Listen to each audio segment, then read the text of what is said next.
Là-bas, on vous propose de lire par 5 femmes, Nathalie, Alice, Adèle, Lucille et Corinne, le témoignage de Céline, la maman de l'enfant décédé, et de faire ensuite une minute de silence. On demande à monsieur le sous-préfet de Die, monsieur Bouzillard, à madame la ministre de la Santé et de la Solidarité, Agnès Buzyn, à monsieur le directeur de l'ARS, monsieur Graal, d'ouvrir grand leurs oreilles. Merci. Ce témoignage a été écrit par Céline, donc la maman d'Aimé. Elle raconte ce qu'elle a vécu la nuit du 18 février 2019 et elle nous a demandé de le partager avec vous aujourd'hui pour elle. Je remercie au passage Clélia qui nous a aidés à poser nos voix sur ce texte qu'on aurait peut-être plutôt eu envie de chuchoter.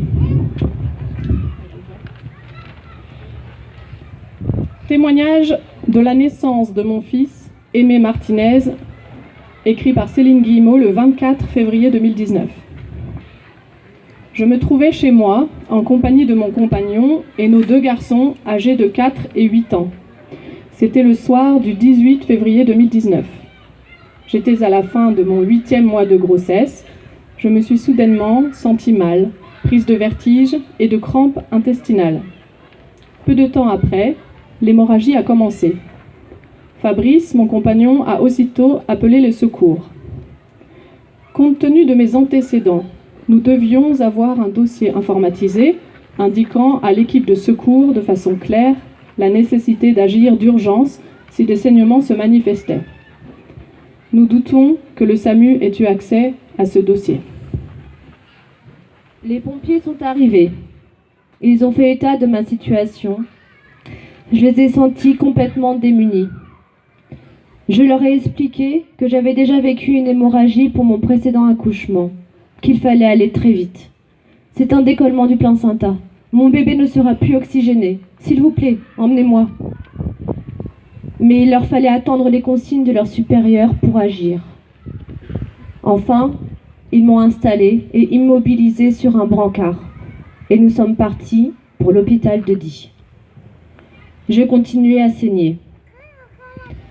J'essayais de rester confiante et rassurante, mais j'étais très inquiète pour mon bébé par le manque de réactivité des secours.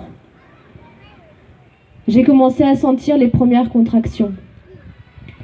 Seule avec les pompiers, Fabrice étant resté à la maison avec nos enfants pour organiser leur garde. Aux urgences de Die, j'ai été à nouveau questionnée sur ce qui s'était passé. On a pris mes constantes. Personne n'a vérifié comment allait mon bébé. Il venait d'être décidé que nous irions à la maternité de Montélimar en hélicoptère. Mais celui-ci n'était pas disponible. Il fallait attendre. Fabrice avait pu me rejoindre. Nous ne comprenions pas la lenteur et la passivité du protocole. Plus tard, une sage-femme est arrivée de Valence par l'hélicoptère. Elle m'a enfin auscultée munie d'un petit appareil pour écouter notre bébé. Elle n'a pas entendu son cœur.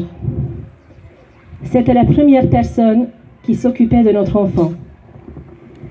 Finalement, j'ai été chargée dans l'hélicoptère, à nouveau séparée de Fabrice. Le travail s'est intensifié. Pendant le vol, les contractions se sont amplifiées et rapprochées. J'étais sanglée sur le brancard, un casque anti-bruit sur les oreilles, dans une froide solitude. À chaque contraction, je cherchais une position pour me soulager et accompagner la progression de mon bébé. Je souffrais, je me tortillais, j'avais commencé à pousser. J'ai failli accoucher dans le ciel. À peine arrivée à la maternité, dans un couloir menant à la salle de naissance, la tête de mon bébé sortait.